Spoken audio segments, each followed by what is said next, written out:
गुंडा पप्पू यादव। राजनीति के राखी सावंत है पप्पू यादव, जिनकी राजनीति ही सवर्णों के खिलाफ बयानबाजी और अपनी दबंगई दिखाकर खड़ी हुई।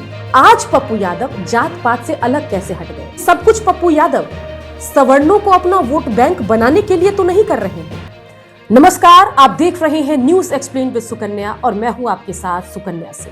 90 के दशक का वो चेहरा जो डर, दबंगई और राजनीति का प्रतीक था, वो चेहरा जो सवर्णों के खिलाफ एक मुखर आवाज था, वो चेहरा जो फॉरवर्ड और भूमिहारों के खिलाफ फायर ब्रांड नेता माना जाता था। वो बाहुबली जब घर से अपने समर्थकों की फौज लेकर निकलता था तो सवर्ण अपने घर का दरवाजा बंद कर लिया करते थे। नए नए बच्चों को समझ नहीं आएगा हम किसकी बात कर रहे हैं। दरअसल हम बात कर रहे हैं पप्पू यादव की, जो आजकल सोशल मीडिया पर गरीबों का मसीहा बना हुआ है। उसकी लंबी चौड़ी फैन फॉलोइंग है और उसके इसी अंदाज ने उसे बिहार की राजनीति में कुछ अलग ही बनाकर रख दिया है। 90 के दौर में पप्पू यादव की राजनीति सवर्णों के खिलाफ बोलने तक सीमित नहीं थी। जरूरत पड़ने पर पप्पू यादव सड़क पर भी उतरते थे। जरूरत पड़ने पर पप्पू यादव लाठी डंडा भी खूब भांजते थे और जितना पप्पू भांजते थे उससे कहीं ज्यादा उनके समर्थक भी भांजते थे। इसलिए पप्पू यादव को उस दौर में बाहुबली कहा जाता था। और पप्पू यादव के अगर आप पुराने रिकॉर्ड खंगालेंगे तो एक से एक मामले पप्पू यादव के खिलाफ दर्ज है। कहा जाता था कि जिस इलाके में पप्पू यादव सांसद बन जाते थे वहां से डॉक्टर भाग खड़े होते थे कि कहीं पप्पू यादव ना आ जाए। आज क्या हुआ कि पप्पू यादव की राजनीति पूरी तरीके से बदलती दिखाई दे रही है। जो व्यक्ति सवर्ण विरोध की राजनीति करने के लिए मशहूर था, आज क्या हुआ कि एक गरीब सवर्ण की बेटी की इज्जत पर, जिंदगी पर जब बात आई तो उस परिवार के साथ कोई खड़ा है तो पप्पू यादव खड़े हैं। जी हां, कल भी मेरी पीड़ित पक्ष से बातचीत हुई, उस गांव के लोगों से बातचीत हुई जिसमें उन्होंने कहा कि सबसे ज्यादा साथ पप्पू यादव दे रहे हैं। उसके बाद उन्होंने प्रशांत किशोर और विजय सिन्हा का भी नाम लिया कि ये भी फोन करने पर बात कर लेते हैं। शुरुआत में प्रशांत किशोर ने भी ठीक ठाक मदद की, लेकिन पप्पू यादव पैसे से लेकर हर मामले में पूरा सपोर्ट कर रहे हैं। पप्पू यादव का इतिहास बड़ा गजब रहा। 90 के दशक के पप्पू यादव पिछड़ की राजनीति करते थे। पप्पू यादव एक बहुत गजब नाम था, डर था, लोगों को भय था। इस तरह की वारदातें उनकी हुआ करती थी।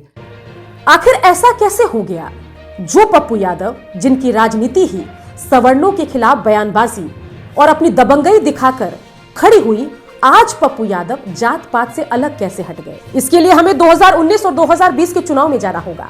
दरअसल 3 बार निर्दलीय चुनाव जीतने का रिकॉर्ड पप्पू यादव के नाम दर्ज है।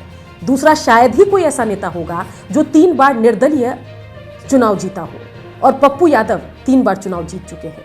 लेकिन निर्दलीय भी चुनाव जीत जाने वाले पप्पू 2019 और 2020 के चुनाव में करारी हार का सामना करते हैं और यहीं से एक नए चैप्टर की शुरुआत होती है। गुंडा पप्पू यादव खत्म हो जाता है और रॉबिन हुड पप्पू यादव का उदय होता है। और 2021-22 में हमने देखा, जब कोरोना अपने चरम पर था, पप्पू यादव ब्रेड और दूध लोगों तक पहुंचा रहे हैं, ऑक्सीजन सिलेंडर पहुंचा रहे हैं, लोगों के लिए स्वास्थ्य संबंधी सेवाओं को सुनिश्चित कर रहे हैं। राजीव प्रताप रूडी के प्रेमाइसिस में जो एम्बुलेंस खड़ी है वहां जाकर के लाइव आकर राजीव प्रताप रूडी की पोल भी खोल रहे हैं। उससे पहले पटना के बाढ़ का भी दौर लोगों ने देखा था, जब पटना डूबा हुआ था। सुशील मोदी हाफ पैंट में परेशान सड़कों पर पटना की दिखाई दे रहे थे, तब पप्पू यादव घर घर में दूध और ब्रेड का पैकेट बांट रहे थे। उस वक्त बांटते हुए पप्पू ने यह नहीं पूछा कि आपकी जाति क्या है, कहीं आप सवर्ण तो नहीं, तो पीछे हट जाइए। पप्पू ने बिना जाति देखे सबको बांटा। और पप्पू में मीडिया को एक ऐसा मटेरियल दिखाई देने लगा कि जिधर जिधर पप्पू जाते, कैमरा मीडिया के और माइक उधर घूमना शुरू हो जाता। लोग ये कहने लगे कि जिस कोरोना में तेजस्वी, तेज प्रताप और पूरा विपक्ष चुपचाप बैठा है, वहां अकेले पप्पू लड़ रहे हैं, जनता के बीच खड़े हैं और उनकी समस्याओं को दूर करने के लिए अपने दम पर व्यवस्था तैयार कर रहे हैं। यह है पप्पू यादव की शख्सियत, जिसने अब पप्पू यादव को गुंडा से सवर्णों का गॉडफादर तक शायद बना दिया है। शंभू गर्ल्स हॉस्टल कांड के बाद हम ये कह सकते हैं कि पप्पू यादव की राजनीति में ये एक नया अध्याय है, जहां पप्पू यादव गरीब सवर्ण समाज के साथ उतने मजबूती से खड़े हैं जितनी मजबूती से दूसरा कोई नेता खड़ा नहीं है। पप्पू जेल जाने तक को तैयार है। जब पीड़ित परिवार से जुड़े लोगों से हमारी बातचीत हुई तो उन्होंने कहा कि सुबह पप्पू यादव लोकसभा का सेशन अटेंड करते हैं और शाम को परिवार के साथ खड़े हो जाते थे। ये स्थिति थी जब परिवार अकेले जद्दोजहद कर रहा था, तब पप्पू यादव खड़े थे और शायद उनकी यही ओवर इन्वॉल्वमेंट सरकार को रास नहीं आई। पप्पू यादव अपने स्तर पर वार्डन को हड़का रहे थे। पप्पू यादव अपने स्तर पर पूरे मामले की जांच पड़ताल कर रहे थे और दावा तो यहां तक है कि पप्पू यादव परिवार को लेकर दिल्ली जा रहे थे और निर्भया कांड लेवल का आंदोलन करने की तैयारी में थे। खबर है कि शायद वो राहुल गांधी से भी पीड़ित पक्ष को मिलवा देते और मामले को बहुत बड़ा बना देते, लेकिन इन सब के बीच 31 साल पुराने मामले में पप्पू यादव को गिरफ्तार किया जाता है। बीमार पप्पू को पीएमसीएच से पकड़ के बेऊर जेल में डाल दिया जाता है। पप्पू यादव की राजनीति को जब हम समझने का प्रयास करते हैं तो वो उस दौर में राजनीति की शुरुआत कर रहे थे जब मंडल कमीशन का बोलबाला अपने चरम पर था और वह सवर्ण समाज के विरोध की आवाज को बुलंद कर रहे थे।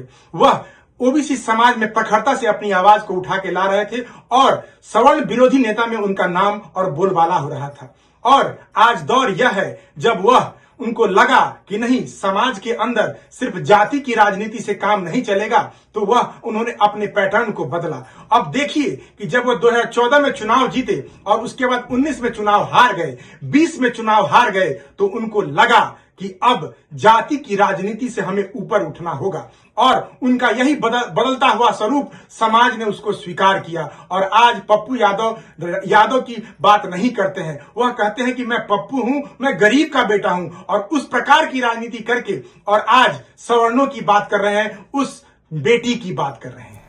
खैर, राजनीति है और राजनीति में कुछ भी बिना स्वार्थ नहीं होता। क्या ये सब कुछ पप्पू यादव सवर्णों को अपना वोट बैंक बनाने के लिए तो नहीं कर रहे हैं? ये बड़ा सवाल बिहार की राजनीति में बना हुआ है। तो पप्पू यादव जो है वो समाज में एक हीरो की भांति जो है वो उतरे हैं। चाहे वो कोरोना काल हो, चाहे वो किसी भी प्रकार की समस्या से जूझता समाज हो, चाहे लॉ एंड ऑर्डर का प्रॉब्लम हो, किसी भी स्थिति में आप अगर देखेंगे जहां कोई नहीं होता है वहां पप्पू यादव होते हैं। और इस बार तो नीट छात्रा के मामले में जिस प्रकार से उन्होंने आवाज उठाई और जिस तरह से सत्ता ने उस आवाज को दबाने का प्रयास किया, ये बेहद शर्मनाक है। लेकिन एक बात जरूर है पप्पू जी कि आपने जिस जाति के लिए, जिस वर्ग के बीच जाकर के आवाज उठाई, उनके बारे में ये कहा जाता है कि ये वर्ग कभी भी किसी का ऋण रखता नहीं है, वो चुका देता है। पप्पू जी को भी ये समाज उनका ऋण चुका देगा। पप्पू यादव ने पॉलिटिक्स का एक नया फॉर्मूला डेवलप कर लिया है। जिसको भी दबाया जा रहा है उसके साथ खड़े हो जाओ। और पिछले कुछ समय से मैं उनका इंटरव्यू देख रही हूँ। वो कहते हैं मुझे यादव मत कहो, मैं पप्पू हूँ। मैं किसी जाति उति को, धर्म वर्म को नहीं मानता हूँ। मैं माँ का बेटा हूँ, पप्पू हूँ। मेरे माँ ने मेरे नाम पप्पू रखा है, मुझे पप्पू ही बुलाओ, यादव मत लगाओ। पप्पू यादव यूं ही सर्व जातीय नेता नहीं बने हैं। दरअसल पप्पू यादव को समझ आ गया कि वो कितनी भी कोशिश कर लें, यादव अपना नेता सिर्फ लालू यादव और उनके परिवार में और आरजेडी में देखता है। और इसलिए जब भी पप्पू यादव नेता के तौर पर उभरते हैं तो जनता चुनाव में उनको हरा कर जवाब दे देती है। और जब पप्पू यादव ने 2019 और 20 के चुनाव में हार का स्वाद चख लिया, तब पप्पू को समझ आ गया कि अब राजनीति कुछ बदलनी पड़ेगी, सिस्टम थोड़ा बदलना पड़ेगा, कुछ अलग करना होगा। और यही कुछ अलग पप्पू यादव अब करते दिखाई दे रहे हैं। पप्पू यादव का नया स्टाइल जनता को पसंद भी आ रहा है। और पप्पू यादव की यही पॉपुलैरिटी है कि तेजस्वी यादव के पूर्णिया में लोकसभा चुनाव के दौरान ये कहने के बाद भी कि अगर वोट देना है तो हमको दीजिए, नहीं तो बीजेपी को दे दीजिए। उसके बाद भी जनता ने पूर्णिया की न तेजस्वी को वोट दिया न बीजेपी को वोट दिया, निर्दलीय पप्पू को जितवा दिया। आज पप्पू यादव ने दबी हुई आवाजों की राजनीति करके अपने आप को इतना बड़ा बना लिया है कि वो कांग्रेस में ना होकर भी कांग्रेस में बने हुए हैं। राहुल गांधी से 1-to-1 बातचीत करते हैं, प्रियंका गांधी से सीधे बातचीत कर लेते हैं। 90 के दशक में जो पप्पू यादव का भय था, जो पप्पू यादव का डर था लोगों के बीच, वो अब खत्म होता जा रहा है।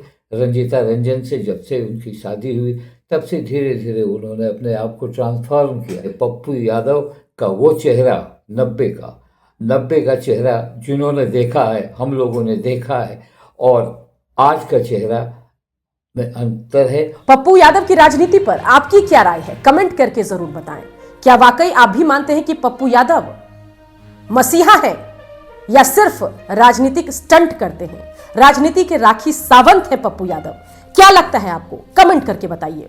और अगर आपको सीधे सपाट अंदाज में मेरे खबर कहने का तरीका पसंद आता है तो हमारे channel news explain with Sukanya को लाइक, सब्सक्राइब करें। और ये खबर अगर आपको पसंद आई हो तो इसको अपने दोस्तों में शेयर जरूर करें।